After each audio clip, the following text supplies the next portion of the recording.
यार पहले तो ना उन लोगों को अनफॉलो करो जो अभी भी नीट पेपर लीक के बाद कहते हैं that I don't hold a political opinion. ये बेसिकली ना बच के निकलने का एक रास्ता है, because they can't take stand for the students. अब मैंने ना एक पैटर्न नोटिस किया जिसमें मैंने देखा कि काफ़ी सारे सेलिब्रिटीज़ ने पोस्ट तो डाली, बट उसमें ना उन्होंने एक जगह लिख दिया that I don't have political opinion, I generally do not talk about politics.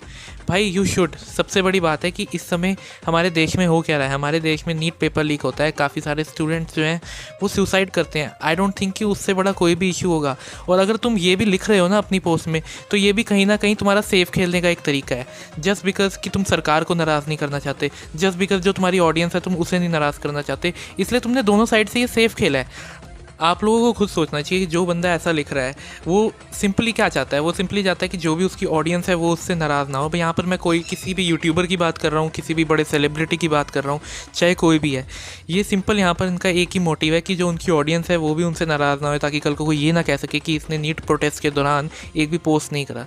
ये सिंपली सिर्फ सेफ खेलने का एक तरीका है। वो दिक्कत पता है क्या है कि वो इंस्टाग्राम पर या फिर फेसबुक पर स्टोरी तो लगा देंगे देशभक्ति की, लेकिन एक्चुअल में जब देशभक्ति करने की बारी आएगी ना तो वो लोग कुछ भी नहीं करते हैं। और ये लोग भी कुछ उन्हीं में से ही हैं। और इसमें भी कुछ लोग होते हैं जो कहते हैं कि सरकार की कोई गलती नहीं है, इसमें सरकार की क्या गलती है। भाई सरकार की गलती है।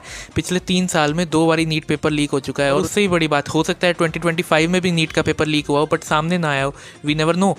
तो भाई सिंपल सी बात है, whoever is in the power should be criticized, and what is your opinion on it? Do tell me in the comment section. Thank you.